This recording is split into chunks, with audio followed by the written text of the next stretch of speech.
தூத்துக்குடி மாவட்டம் அப்துல் கலாம் நகரில் 2 வாரத்திற்கு மேலாக வீடுகளை சூழ்ந்துள்ள மழைநீரால் பொதுமக்களின் இயல்பு வாழ்க்கை கடுமையாக பாதிக்கப்பட்டுள்ளது.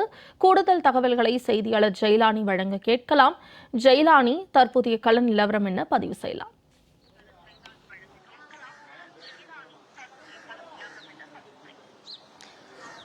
தற்போது நாம் இருக்கக்கூடிய பகுதி தூத்துக்குடி மாவட்டத்தில் இருக்கக்கூடிய அப்துல் கலாம் நகர் பகுதியில் இருக்கிறோம். மழை என்பது ஓய்ந்து வெள்ள நீர் என்பது வடிவதற்கான நடவடிக்கைகள் எடுக்கப்பட்டு வருவதாக அரசு தரப்பில் தெரிவித்தாலும் கூட 2 வாரங்கள் கடந்தும் கூட தற்போது நாம் இருக்கக்கூடிய பகுதிகளில் மழைநீர் என்பது வீடுகளை சூழ்ந்திருக்கக்கூடிய காட்சிகளே காணப்படுகிறது. அதன் காட்சிகளையே நமது ஒளிப்பதிவாளர் அஜித்குமார் நேரடியாகவே காட்சிப்படுத்திக் கொண்டிருக்கிறார். அதாவது தூத்துக்குடி மாவட்டத்தை பொறுத்தவரை கடந்த 17 மற்றும் 18ஆம் தேதிகளில் பெய்த மிக கனமழை மற்றும் பல குளங்களின் உடைப்பு காரணமாக மாநகர் மற்றும் புறநகர் பகுதிகளில் வெள்ள நீர் என்பது சூழ்ந்தது. தற்போது 2 வாரங்கள் கடந்தும் கூட தேங்கி இருக்கக்கூடிய மழைநீரை அகற்றுவதற்கான நடவடிக்கைகளை எடுக்காமல் அரசு அதிகாரிகள் மெத்தன போக்குடன் செயல்படுவதாக இப்பகுதி மக்கள் குற்றம் சாட்டி வருகின்றனர். குறிப்பாக அப்துல் கலாம் நகர், அதே போன்று இங்கு அருகில் இருக்கக்கூடிய மாதா தெரு உள்ளிட்ட பகுதிகளில் தற்போது வரை வீடுகளுக்குள்ளாக இருக்கக்கூடிய மழைநீர் கூட வடியாத நிலையே காணப்படுகிறது. இதனால் வீடுகளில் குழந்தைகளை வைத்துக் கொண்டு கடும் சிரமம் அடைந்து வருவதாக பொதுமக்கள் வேதனை தெரிவிக்கின்றனர். 14 நாட்கள் கடந்தும் கூட எந்த ஒரு அதிகாரிகளும் தங்களது வீடுகளை வந்து பார்வையிடவில்லை. தங்களது வீடுகளில் இருந்த பொருட்கள் என அனைத்துமே இந்த மழைநீரில் மூழ்கி சேதமடைந்திருப்பதாக இப்பகுதி மக்கள் குற்றம் சாட்டி வருகின்றனர். ஏனென்றால் 14 நாட்கள் கடந்துவிட்டது. கழுத்தளவிற்கான இருக்கக்கூடிய மழைநீர் தற்போது சிறிதளவு குறைந்திருந்தாலும் கூட வீடுகளுக்குள்ளாக இருக்கக்கூடிய மழைநீர் என்பது கூட வடியாத நிலையே காணப்படுகிறது.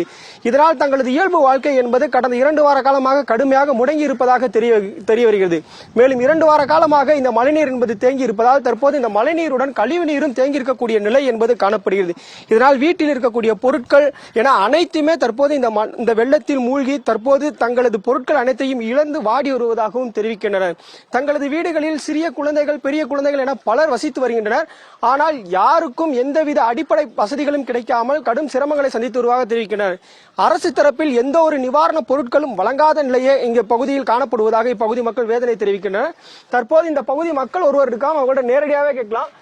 சொல்லுங்கம்மா, இப்போ எவ்வளவு நாளா இந்த மழை நீர் வந்து இங்க தேங்கி இருக்கு, எவ்வளவு கஷ்டப்பட்டுட்டு வரீங்க? இப்ப நீங்க சொல்லுங்கம்மா. 15 நாளா கஷ்டப்படுவோம் ஐயா. இங்க யாருமே வரல, பாக்கே வரல. வெளியே நின்று ஆனா போட்டோ எடுத்திருக்காங்க, உள்ளுக்கு வரவே செய்யல. இப்ப வீட்டுல இருக்கிற தண்ணி எல்லாம் குறைஞ்சிருச்சா இல்லையாமா? கொஞ்சம் வத்தி இருக்கு. வீட்டுல உள்ளது மட்டும் அடைஞ்சிருக்கு. இந்த வீட்டு வாசல் பொருள்லாம் கிடக்கு, பொருள் எல்லாம் வெளியே ஓடிட்டு தண்ணியோட.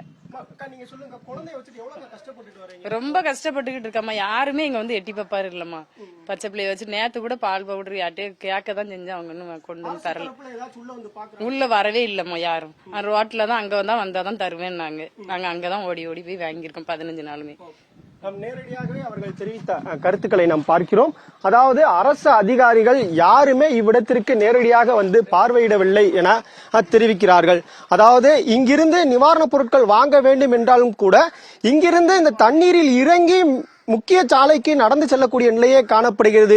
தண்ணீரை அகற்றுவதற்காக நியமிக்கப்பட்ட அதிகாரிகள் கூட இப்பகுதிகளில் மழைநீர் இருக்கிறது, நாங்கள் உள்ளே வர முடியாது என்பது போன்று தெரிவிப்பதாகவும் இப்பகுதி மக்கள் வேதனை தெரிவிக்கின்றனர். அப்துல் கலாம் மற்றும் இதனை சுற்றி இருக்கக்கூடிய பகுதிகளில் சுமார் 500க்கும் மேற்பட்ட குடும்பத்தினர் வசித்து வருகின்றனர். வீட்டில் வைத்த பொருட்களையும் இழந்து, உடைமைகளையும் இழந்து தற்போது 2 வாரங்களாக எந்தவித அடிப்படை வசதிகளும் இல்லாமல் குழந்தைகளை வைத்துக் கொண்டு சிரமப்பட்டு வருவதாக இப்பகுதி மக்கள் வேதனை தெரிவிக்கின்றனர்.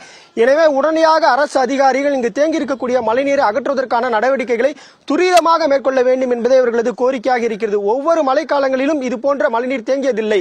ஆனால் இந்த மழைக்காலத்தில் மட்டும் 2 வாரங்கள் கடந்து மழைநீர் தேங்கி இருப்பது தங்களுக்கு வேதனை அளிப்பதாக இப்பகுதி மக்கள் வேதனை தெரிவிக்கின்றனர். மோனிஷா.